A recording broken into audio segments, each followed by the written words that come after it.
আবিরের কথা শুনে মেঘের কোমল প্রাণ হৃদয় মুষড়ে উঠল। সহসা উদাস চোখে তাকালো আবিরের পরিশ্রান্ত ধৃষ্টতায়। আবিরের দু চোখ বন্ধ, ব্যর্থতার গ্লানি ফুটে উঠেছে মুখে। কোনো এক অজ্ঞাত ক্লেশে আবিরের বুকের ভেতরটা ভারী হয়ে আছে। মেঘ রাশভারী কণ্ঠে বিড়বিড় করল। আপনি পাশে থাকলে আমি সব ঝড় নীরবে সয়ে যাব। আবির দীর্ঘশ্বাস ছেড়ে চোখ খুলল। এক পলক মেঘের দিকে তাকিয়ে কোমল কণ্ঠে বলল, নগর জুড়ে বৃষ্টি নামুক, আমার সুরে ভাসিয়ে ফেলুক, তবু উষ্ণতায় তোমাকে পরিপূর্ণ রাখুক।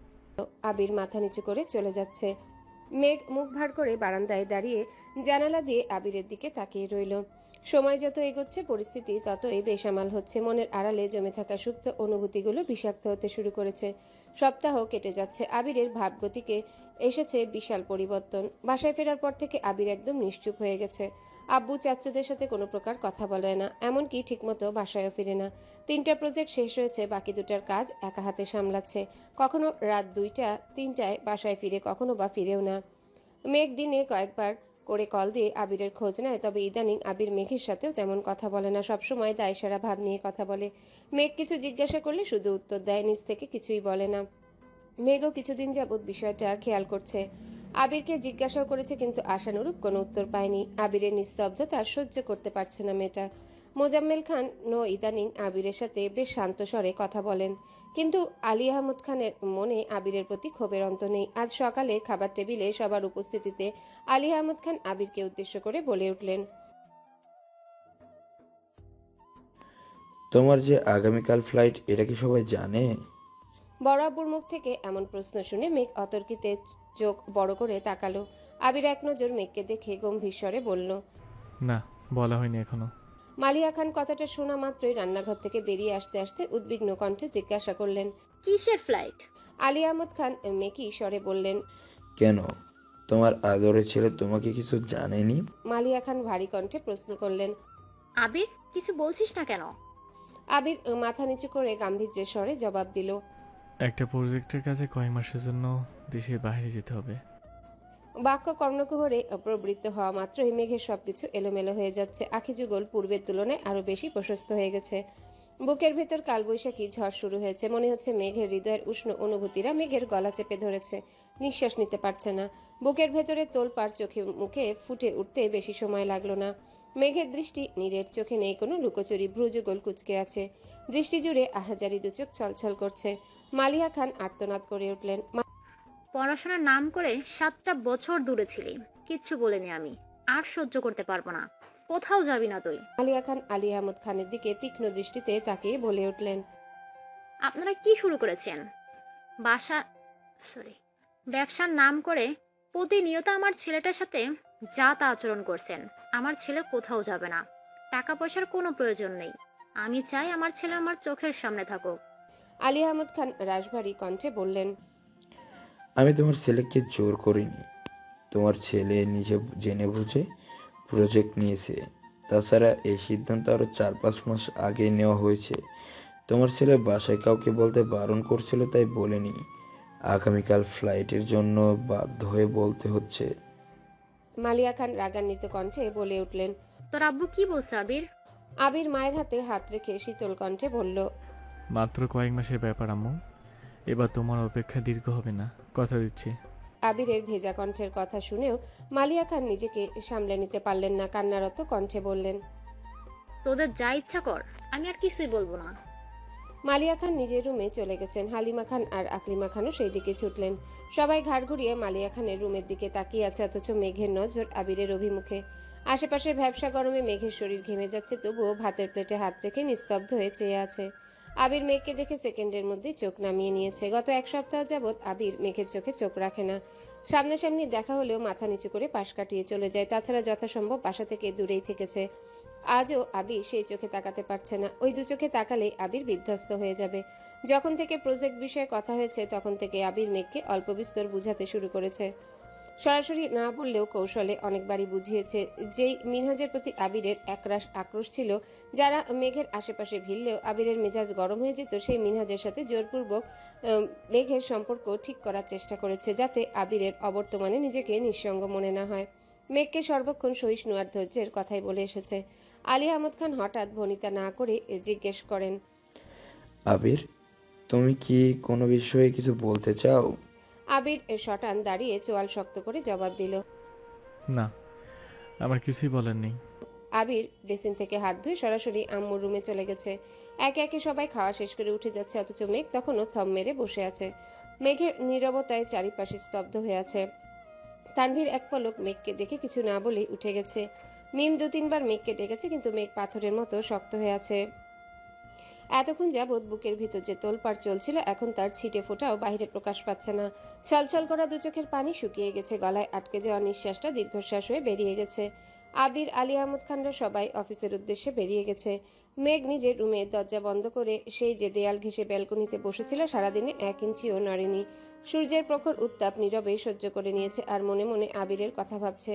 আবির বলেছিল কাউকে অনেক বেশি সহিষ্ণু হতে হবে। মেঘ সেদিনই কোনো এক ঝড়ের আশঙ্কা করেছিল, তবে সেই ঝড়টা যে তাকে প্রস্তরে পরিণত করে ফেলবে সেটা বুঝতে পারেনি।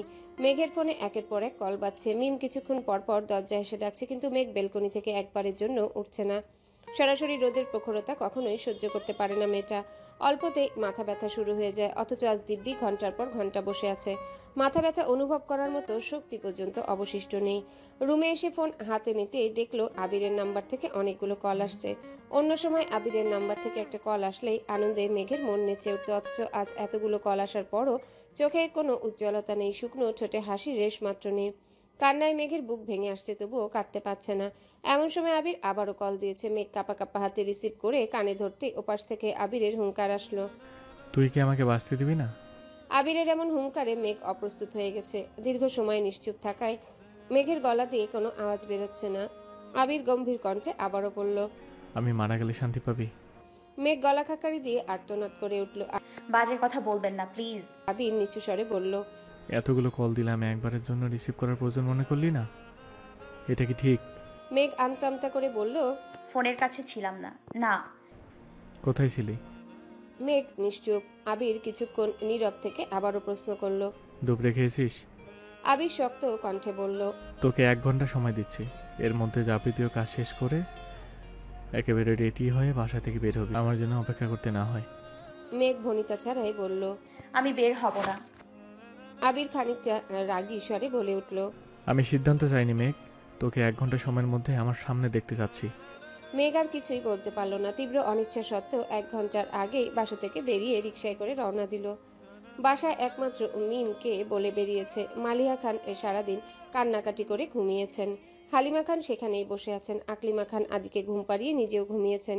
মেঘ কিছুটা সামনে এগোতেই আবিরকে দেখলো। মেঘকে দেখেই আবির জিজ্ঞাসা করলো, খেয়ে আসছিস? মেঘ উপর নিচ মাথা নাড়ালো। পশ্চিমা আকাশে সূর্যের রক্তিম আভায় ছেয়ে আছে। আবির যথারীতি মেঘের পাশে রিকশাতে বসলো।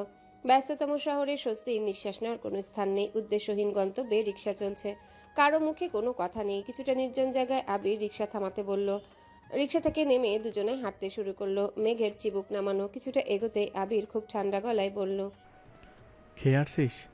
সবাই শুনলে কষ্ট পেত, তাই আমি আগে কাউকে কিছু বলিনি, কিন্তু আমার এখন যাওয়াটা খুব প্রয়োজন। আশা করি তুই অন্তত পক্ষে বুঝবি। মেঘ জিভ দিয়ে ঠোঁট ভিজিয়ে নিচু স্বরে বলল। প্রয়োজন হলে অবশ্যই যাবেন। আবির ভ্রু কুচকে ব্যস্ত ভঙ্গিতে জিজ্ঞাসা করলো, তুই কি এখনো রেগে আছিস? মেঘ হালকা হেসে বলল, না। সামনাসামনি দুটো চেয়ারে দুজন বসেছে। 2 কাপ চাও অর্ডার করেছে। আবিরের চোখ মাটিতে স্থির হয়ে আছে। মেঘের চোখের দিকে 1 সেকেন্ডের জন্য তাকাতে পারছে না। মেঘ এক দৃষ্টিতে তাকিয়ে শান্ত স্বরে জিজ্ঞাসা করলো, আপনার কি শরীর খারাপ? আবির চোখ মুখ মুছে ঠিক করে বসলো। ধীরে ধীরে এপাশ ওপাশ মাথা নেড়ে কাঁধ উঁচিয়ে শীতল কণ্ঠে বলল। চল উঠি। আবিরের অস্বস্তি বুঝতে পেরে মেঘ আর কিছু বলল না। কাপে তখনও অর্ধেক চা আছে, সেভাবেই কাপ রেখে দিয়েছে। মেঘের মন ভালো করতে বাসা থেকে বের করে এনেছিল আবির, অথচ বুকের ভেতরের হাহাকারে নিজেই অস্বস্তিতে পড়ে গেছে। সময় নষ্ট না করে মেঘকে নিয়ে সরাসরি শপিং করতে গেল। বেশ কয়েকটা শপ ঘুরে মেঘের জন্য একটা স্মার্ট ওয়াচ নিয়েছে। ফোনের সাথে কানেক্ট করে মেঘের হাতে পরিয়ে দিতে দিতে গুরুভার কণ্ঠে বলল, আজকের পর থেকে ঘুম আর গোসল ব্যতীত সর্বক্ষণ এটা পরে রাখবি। তোর অবহেলায় আমার একটা কল যদি মিস হয়, তারপর বোঝাবো। মেঘ নীরবে চোখ তুলে তাকাতেই আবিরের সাথে দৃষ্টি বিনিময় হলো। অতর্কিতে আবির নিজের চোখ নামিয়ে নিয়েছে। মেঘ ভ্রু কুচকে বলল, ওখানে গেলে কি আপনার আমার কথা মনে থাকবে? আবির চটজলদি বলে উঠল, মনে থাকবে না কেন? মেঘ উত্তর না দিয়ে উল্টো প্রশ্ন ছুড়ল। বাসায় যাব না? আবির ভ্রু কুচকে দীর্ঘশ্বাস ছেড়ে বলল, কেবল আজকের রাতটায় কল থেকে হুটহাট জোর করার মতো কেউ থাকবে না, তাই তোর মতো থাকতে পারবি।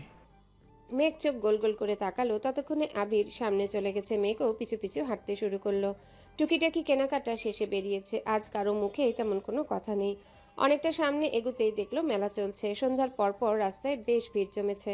আবির মেঘের ডান হাতটা শক্ত করে ধরে রেখেছে। মেঘ উদাস ভঙ্গিতে আশেপাশের মানুষজন দেখছে। কত কত কাপল ম্যাচিং শাড়ি পাঞ্জাবি পরে ঘুরছে, একসঙ্গে বসে খাচ্ছে। এসব দেখে মেঘের বুক খুঁড়ে দীর্ঘ নিঃশ্বাস বেরিয়ে আসলো। আচমকা তাকালো হাতের দিকে। নিজের অজান্তেই মুচকি হেসে বলল, নিয়তির নির্দয়তার নির্মিত্তে এই মানুষটা আমার হয়েও আমার নয়। মেঘের আনমনে আশেপাশে তাকানো দেখে আবির স্বাভাবিক কণ্ঠে বলল। মেলায় যাবি? মেঘ ডানে বামে মাথা নেড়ে সঙ্গে সঙ্গে মুখেও বলল। যাব না। আবির মৃদু হেসে সামনে থেকে দুটো টিকিট কেটে মেঘকে নিয়ে ভেতরে ঢুকলো। মানুষের ভিড়ে পা ফেলার জায়গা নেই। আবির অতি সন্তর্পণে মেঘকে নিয়ে ভিতরে ঢুকলো। বাসায় এত এত কাচের চুড়ি থাকা সত্ত্বেও মেঘ একটা দোকানে দাঁড়িয়ে নতুন ডিজাইনের কাচের চুড়ি দেখছে। মেঘের চুড়ির প্রতি কৌতূহল দেখে আবির খুব যত্ন সহকারে চুড়ির ভেতর 3 আঙ্গুল ঢুকিয়ে ঢুকিয়ে পরীক্ষা করে সুন্দর ডিজাইনের 3 সেট চুড়ি মেঘের দিকে এগিয়ে দিয়ে বলল। এগুলো দেখ। মেঘের হাতে অলরেডি সেম ডিজাইনের এক সেট চুড়ি। আবির সেটা হাতে নিয়ে পরীক্ষা করে বলল, এগুলো তোর হাতে বড় হবে, এগুলো পর। মেঘ অবিশ্বাস্য দৃষ্টিতে তাকিয়ে তপ্ত স্বরে বলল। কে বলছে বড় হবে? এগুলো ঠিকঠাক মতো লাগবে। আবির মলিন হেসে বলল। ওয়েট।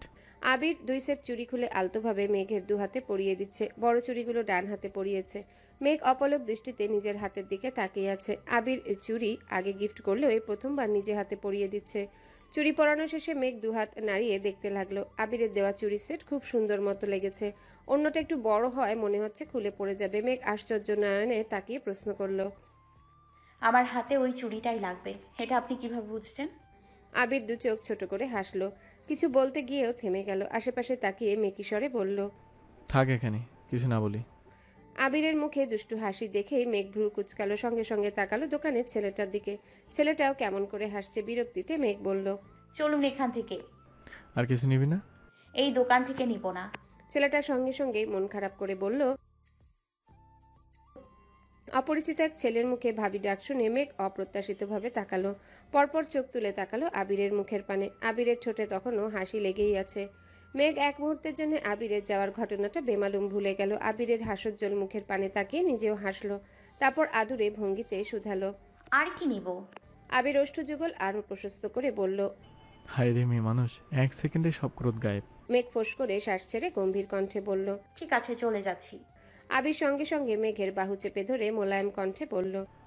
এই না, তোর যা ভালো লাগে সব নিতে পারিস।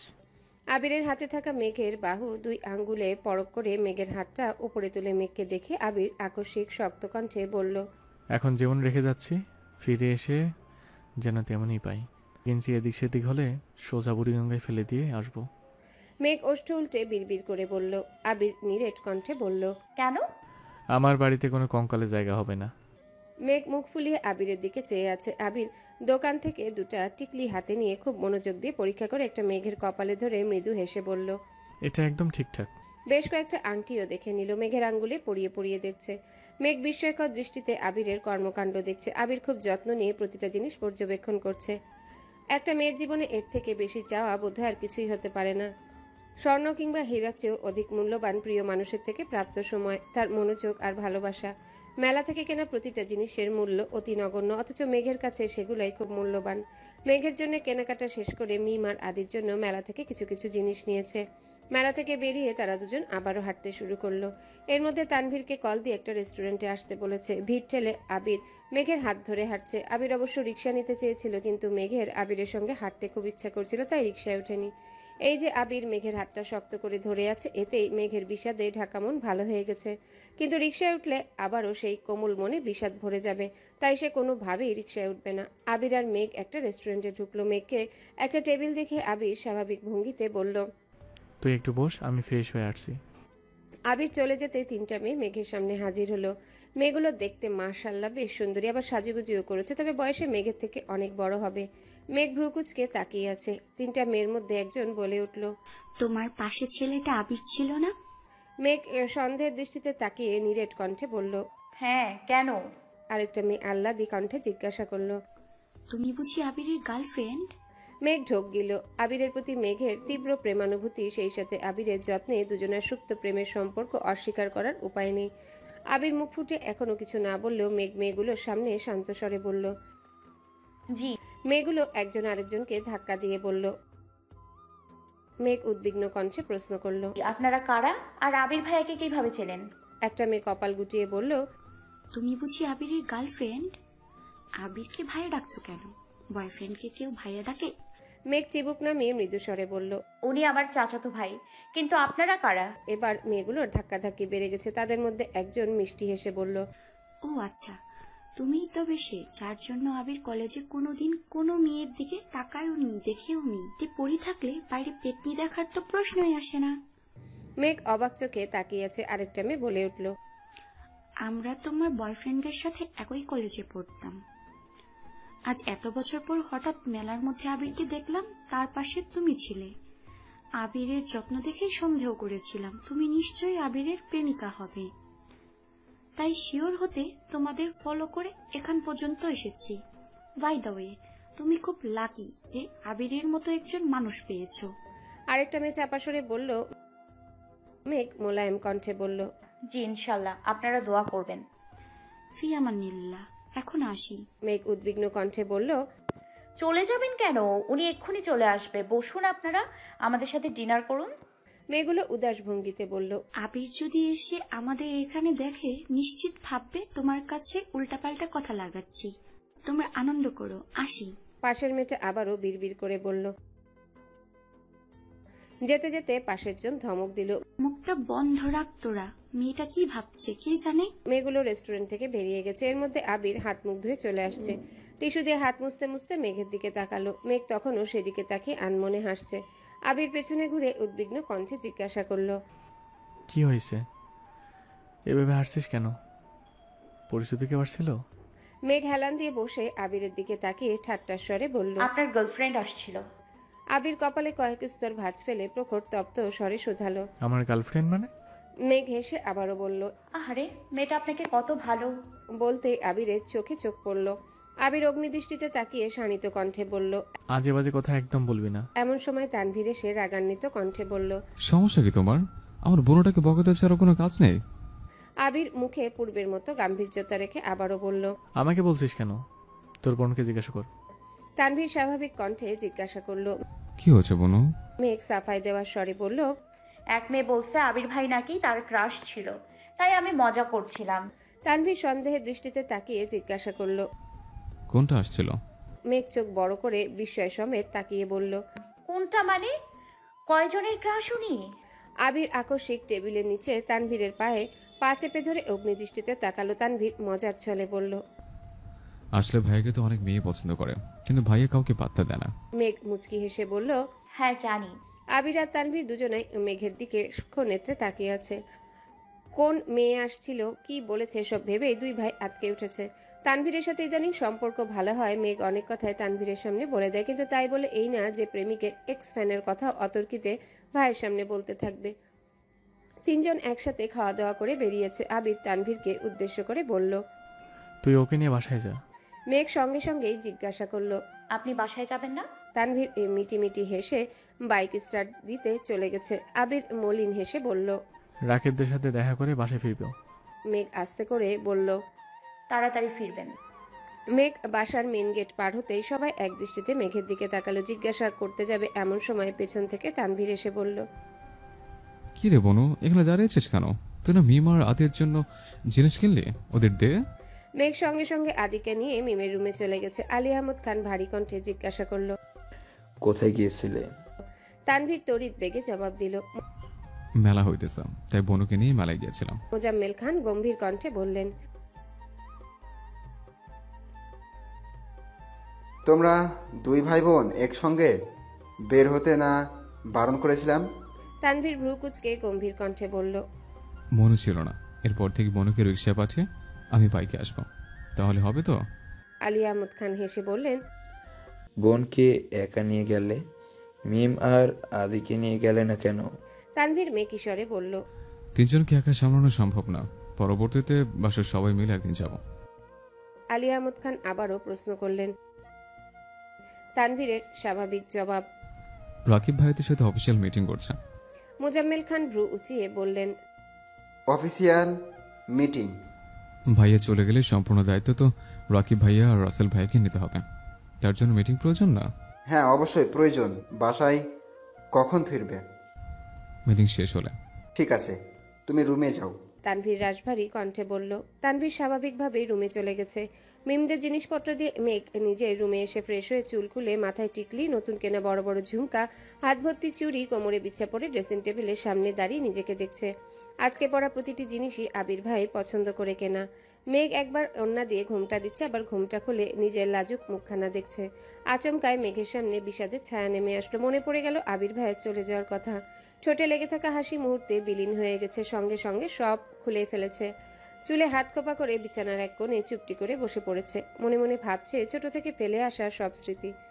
আকস্মিক মেঘের মনে পড়ল আজ থেকে প্রায় 9 বছর আগের কথা, যখন প্রথমবারের মতো আবিরের দেশ ছাড়ার কথা হচ্ছিল। আবির আকুল কণ্ঠে বারবার মেঘকে জিজ্ঞাসা করেছিল, তুই কি চাস আমি তোকে ছেড়ে চলে যাই? প্লিজ মেঘ, তুই একবার বল যেতে হবে না। আমি সত্যি সত্যি যাব না, কিছু তো বল প্লিজ। অথচ মেঘ সেদিন একবারের জন্য মুখ খুলেনি, এমনকি আবিরের আকুল কণ্ঠে বলা কথাগুলোর মানেও বোঝার চেষ্টা করেনি। তীব্র অভিমান বুকে জমিয়ে রেখেছিল, যার জন্য বাধ্য হয়ে সেদিন আবিরকে কাটা বেছানো পথকেই বেছে নিতে হয়েছিল। তখন আবির বাড়ি ছাড়ার সবচেয়ে বেশি খুশি হয়েছিল মেঘ, অথচ আজ সম্পূর্ণ উল্টো। আজ সবচেয়ে বেশি কষ্ট মেঘই পাচ্ছে। মালিয়া খানকে বোঝানোর পর উনি মেনে নিয়েছেন, কিন্তু মেঘ কোনো কিছু বুঝার অবস্থাতে নেই। আবিরের উপস্থিতি ছাড়া মাত্র 7 দিনই মেয়েটা আধামরা হয়ে গিয়েছিল। সেখানে 7 সমুদ্র পার হয়ে আবির চলে যাবে, এটা সে কোনোভাবেই মানতে পারছে না। ঘন্টা দুয়েক যাবৎ মেঘ এলোপাতারি ভাবনায় মগ্ন। হঠাৎ ভাবনার মাঝে আগমন ঘটে আবিরের 3 বান্ধবীর, যাদের মধ্যে একজন বলেছিল, তুমি তবে সে যার জন্য আবির কলেজে কোনোদিন কোনো মেয়ের দিকে তাকায়ওনি, দেখেওনি। বাড়িতে পড়ে থাকলে বাইরে পেতনিতে দেখা তো প্রশ্নই আসে না।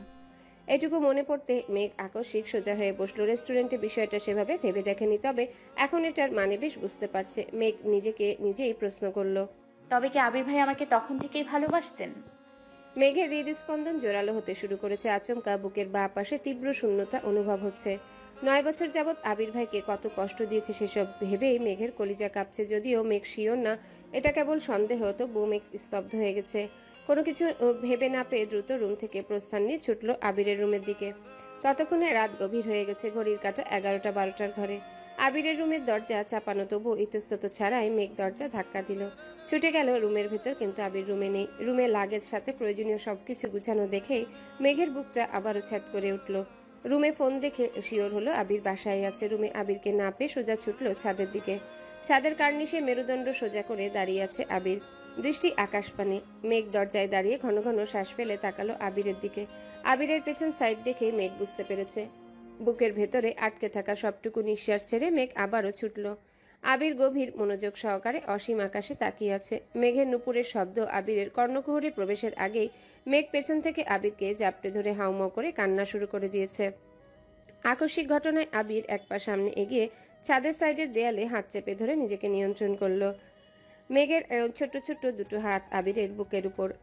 মেঘের অবাধ কান্নায় আবিরের পিঠের দিকে টি শার্ট ভিজে যাচ্ছে। আবির এক হাতে নিজের দু চোখ মুছে মেঘকে খানিকটা ছাড়িয়ে সামনে ঘুরল। মেঘ এবার অতর্কিতে আবিরের প্রশস্ত বুকে ঝাঁপিয়ে পড়েছে।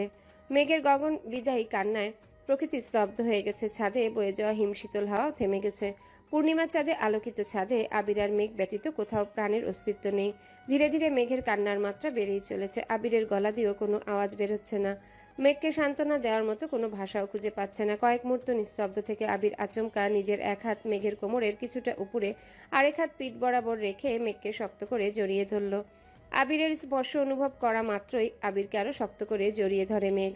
জোরে শব্দ করে কাকুতি শুরু করেছে। এই প্রথমবার আবির মেঘকে ভালোবাসার বন্ধনে আবদ্ধ করেছে। প্রশস্ত হাতে সবটুকু সামর্থ্য দিয়ে তার প্রেয়সীকে আলিঙ্গন করেছে। এর আগে যে কয়বার ধরেছে ততবারই আবির দূরে থেকেছে, তবে আজ দুজনার মাঝে 1 ইঞ্চির দূরত্বও নেই। দুটা নিষ্কলুষ হৃদয়ের মানুষের কান্নাতে একে অন্যের হৃদয়ের ক্লেশ উপলব্ধি করছে। আবির কিছুটা নিচু হয়ে মেঘের মাথার উপর আলতোভাবে নিজের গাল ছোঁয়াতে আবিরের চোখের কার্নিশ ঘেঁষে 1 ফোঁটা অশ্রু মেঘের কেশরাজ ভেদ করে ভেতরে চলে গেছে। কান্নার তোপে মেঘ সেই নোনা জল উপলব্ধিও করতে পারেনি। আবিরের সঙ্গোপনে দীর্ঘ নিঃশ্বাস ছেড়ে মেঘের মাথায় নিজের মাথা কাত করে রাখতেই মেঘ আবিরের প্রশস্ত বুকে নিজের মুখ চেপে ধরেছে। আকস্মিক মেঘের খোপার বাঁধন খুলে আবিরের 2 হাত ঢেকে মেঘের ঘন কালো চুল পৌঁছে গেছে হাঁটুর উপর পর্যন্ত। আবিরের সুপ্ত অনুরাগের মতো কেশরাজরাও যেন লুকিয়ে ফেলেছে আবিরের ভালোবাসার বন্ধনকে। মেঘ আবিরের বুকের বাঁ পাশে মাথা রেখে অবাধে কাঁদছে। আবির নীরবে মেঘের কান্নার গভীরতা মাপছে। প্রায় 45 মিনিট পেরিয়ে গেছে, অথচ মেঘ থামছে না। আবির বাধ্য হয়ে কান্না ভেজা কণ্ঠে বলে, এবার একটু থাম প্লিজ। মেঘ আরো কিছুক্ষণ কেঁদে কয়েক সেকেন্ডের জন্য থামলো, তবে তখনও ফুপিয়ে ফুপিয়ে কেঁদেই যাচ্ছে। খানিক স্থির হওয়ায় আবিরের বুকের বাম প্রকোষ্ঠে থাকা হৃৎপিণ্ডের প্রবল স্পন্দন অনুভব করছে, যা বাহির থেকে স্পষ্ট শোনা যাচ্ছে। মেঘের কান্না থেমে গেছে, 2 চোখ বেয়ে গড়িয়ে পড়া নোনা জলও থমকে গেছে। মেঘ ফুপানো কণ্ঠে বলে উঠল, হ্যালো বন্ধুরা, পরবর্তী পার্ট খুব তাড়াতাড়ি আসবে, তো সবাই অপেক্ষায় থাকো। আর চ্যানেলটি যারা এখনো সাবস্ক্রাইব করোনি তারা পরবর্তী পার্ট দেখার জন্য চ্যানেলটি সাবস্ক্রাইব করে রেখো। ধন্যবাদ সবাইকে, আমাদের সাথেই থেকো।